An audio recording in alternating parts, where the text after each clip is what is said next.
Hey friends, it's Mr. Jim and welcome back to Kid Short Stories. Have you seen that we have some starter packs for you? Yeah, you can have your parents head on over to heymrjim.com where we have both Critter Protector starter packs and Spyology Squad starter packs, which is where you can order it and then you can have actual gear from the show. They're so much fun and I can't wait for you to check them out. Well, friends, are you ready for part 2? Me too, let's go!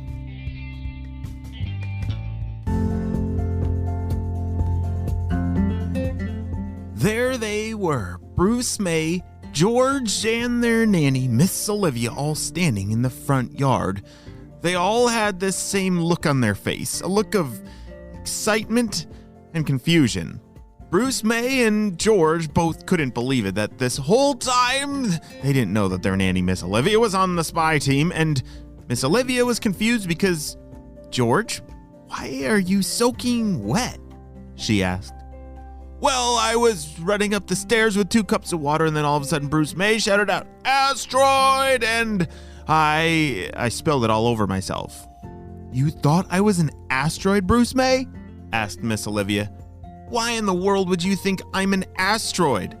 Well, it all happened so fast. I don't really know what happened. I just saw something flying through the sky, and the first thing that came to mind was an asteroid. But, now that I see it's you, it's definitely not an asteroid. All right, well, while you two get that sorted out, I'm going to go put on some dry clothes, said George.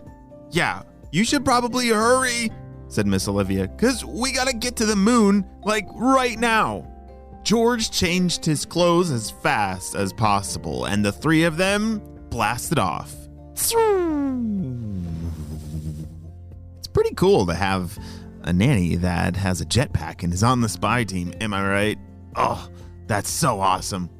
Well, as the 3 of them not only blasted off to the clouds, but straight into outer space, headed towards the moon, Miss Olivia handed them some oxygen masks, because that's definitely something they would need in outer space. All right, you two, said Miss Olivia, put these on. It'll help you breathe. Okay. It wasn't much longer before they slowly landed down on the moon. Wow, it looks like somebody was having a party here, said George. Yep, that's the unicorns, said Miss Olivia. They come to the moon once a year to have their annual unicorn party, and they can have a pretty good time. Are those bounce houses over there? Said Bruce May. Yep, bounce houses, slushies. Oh yeah, they have the best of times, said Miss Olivia. But unfortunately, they're all gone. How do you know? Said George. Like, the moon's pretty big. Maybe they just, went off on some kind of unicorn moon adventure. Nope.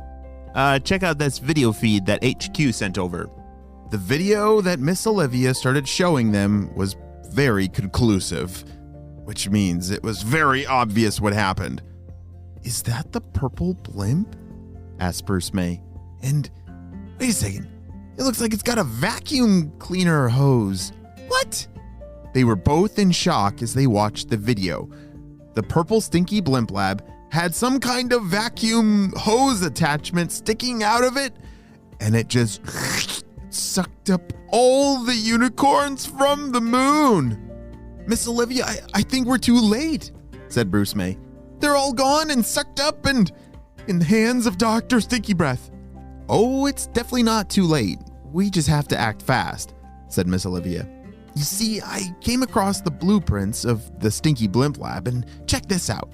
She opened up a big piece of paper and laid it down on the surface of the moon and said, look at this. That hose attachment connects here, and it looks like there's a button right next to it. A button that would make it either suck in or blow out. So all we gotta do is break into the blimp and flip that switch and it will blow all the unicorns back out. It'll blow them back out, said George with big eyes. What if it blows them out into outer space and then they start floating away forever and ever? That is a good point. We don't want that to happen. So the good news is the stinky blimp lab is almost returning back to Earth, I believe, based on my tracker. So when we blow out the unicorns, it will just blow them back out into the atmosphere of the Earth. We'll be all good, but we have to act fast. We're running out of time. She folded up the blueprints of the stinky blimp lab, put it back in her backpack, and off the three of them blasted off the moon.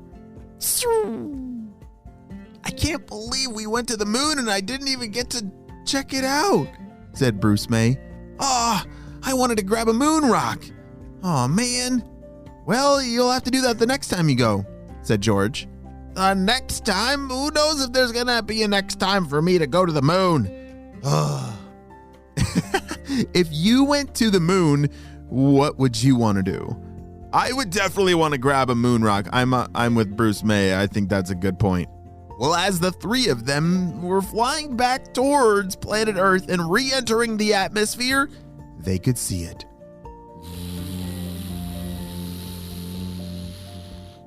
Off in the distance was the big, stinky, purple blimp lab that was blowing out a whole bunch of really stinky smoke out the back.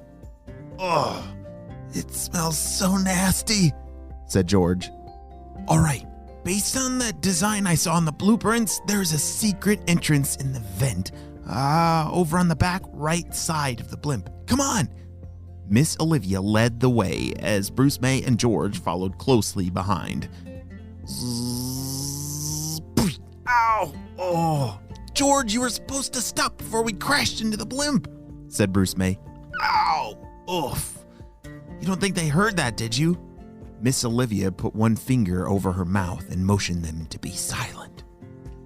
The three of them pressed their bodies alongside of the blimp because a window was being opened. Shh. Hey.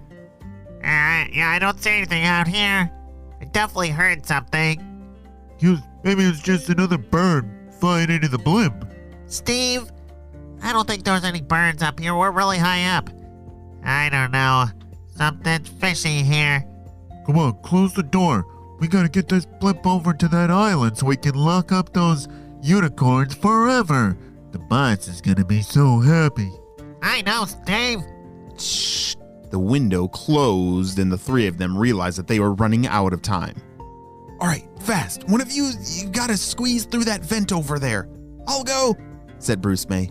Great. Once you get inside, look for a red switch. It should have a label that has an in or an out side of the switch. Make sure you flip the switch to out, and that should blow all the unicorns out. Hurry! Bruce May took a deep breath and started squeezing into the vent inside the blimp.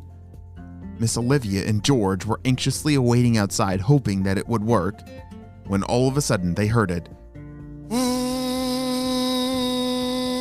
It's the sound of the blower! Shouted Miss Olivia, and then out popped Bruce May from the vent. I did it! I flipped the switch! Come on, let's get out of here!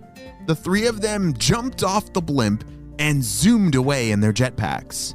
As they were flying away, they could see as each unicorn would pop out from the blimp. They had saved and rescued all of the unicorns. Woohoo! Great job, Bruce May, George, and Miss Olivia.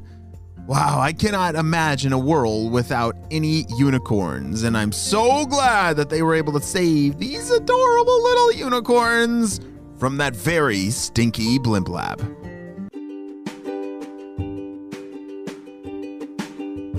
All right, friends, I'm gonna need your help celebrating another birthday. Drum roll, please.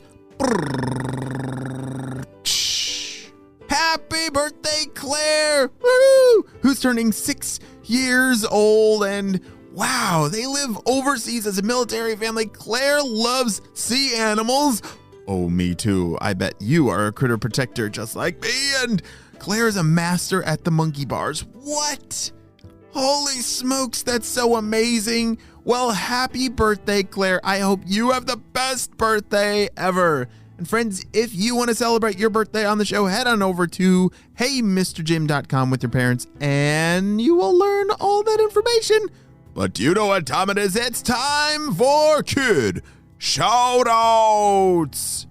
I want to say hey to Caroline from North Carolina, Emma from Arizona, Julius from South Carolina, Weston from Utah, Raylan from Ontario, Macy from Tennessee, Grant from Utah, and Alexandra from Romania. I'm so glad that you're all in the Kid Short Stories family, and on the Spy Team, we could not stop Dr. Stinky Breath and his crew without you, my friends. Well, you have a super duper day, and I will see you on our next adventure. Bye!